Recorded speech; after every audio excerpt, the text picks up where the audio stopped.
right, so a couple poses this morning that could be very helpful as you go throughout your day, because physically, from a physical standpoint, when we're carrying a lot of emotion on the heart, right, we tend to feel it in the neck, the shoulders, there's a lot of tension, tightness there, right? We can even notice that maybe the shoulders start to rise up a little closer to the ears, or the shoulders curl or furl in towards the heart, which starts to, in yoga we talk about that starting to harden the heart space, right? And that's a natural tendency for us, just taking care of what's in front of us, right? We're nurturing what's in front of us, we're taking care of what's in front of us, so we naturally are doing this, we're nurturing it. But if we don't take that time to do that oxygen mask theory, right, take care of ourselves first, that can start to cause chronic issues, right? And you can even see once you're grounded here, it's hard for me to take a deep breath in, right? I can inhale, but like I'm not gonna have as much movement in the body.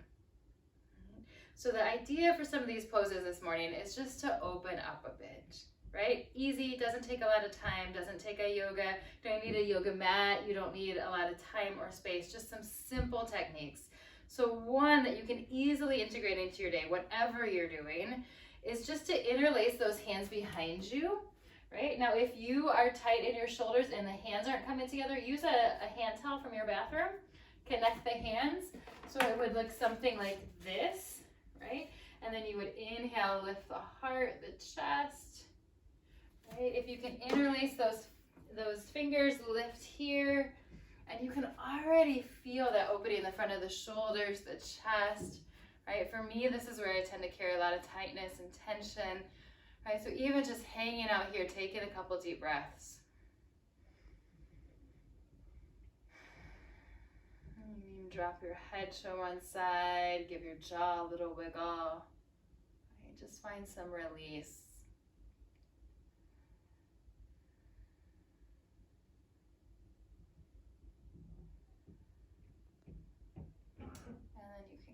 Up, roll those shoulders, right, just create a little space. Another pose that's really great right now is to take the feet wide. So you're going to step wide, turn your feet out about 45 degrees. Right? We're going to bend your knees. So your knees are now pointing more towards your third or fourth toe. Hands come to your thighs. We're going to breathe in, press into those thighs, get a long spine. And then exhale as you dip that left shoulder down, turn and look over your right. And then breathe in, come through center, nice long spine.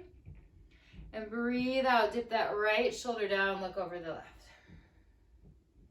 And just like with cat-cow, this becomes a dance between the body, the breath.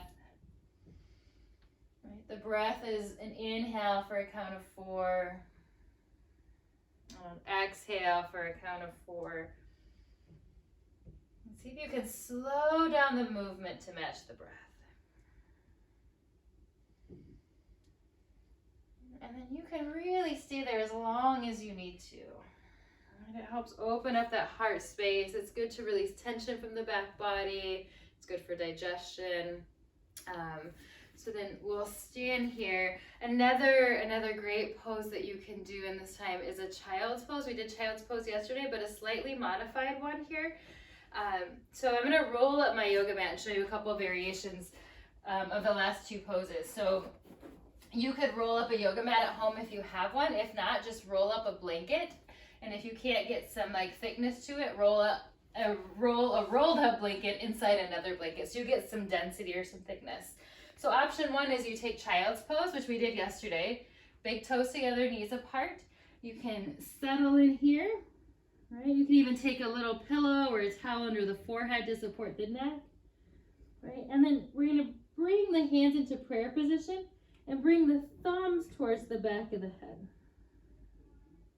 And I like to take my elbows a little bit wider, let my breastbone or my heart soften towards the ground.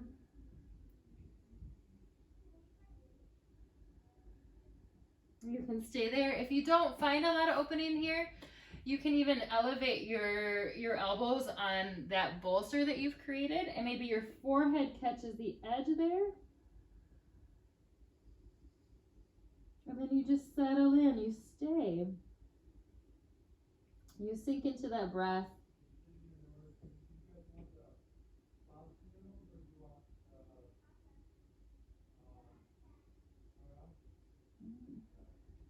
And then you can slowly make your way up.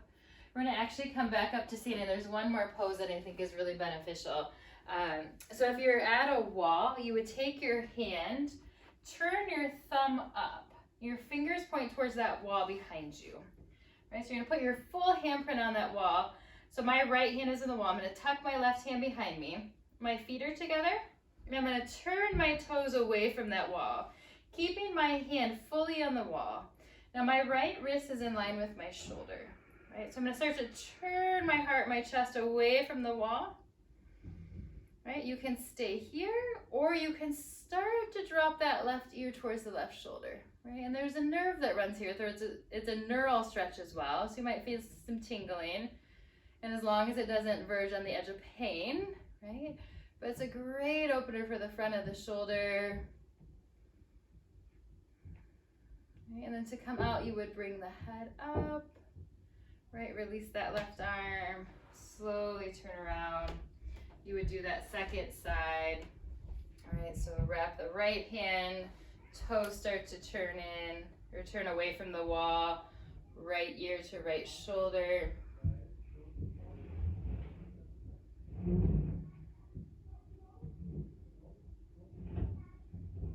Really, you can stay there as long as you need to. Right? Just create some space in front of the shoulder. And then you would lift the head, release that right arm, come back to center, roll the shoulders. And then last pose is to take that rolled up bolster that you created. My family is being very loud upstairs. But that's what happens when you have 6 of us at home. So we're gonna take that rolled up bolster, right?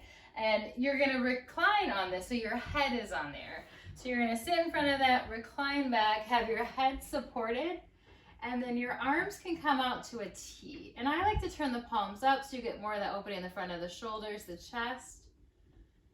Right? And check that your chin isn't jutted up. You just have some length in the back of your neck, right? Like you're looking straight up towards the ceiling.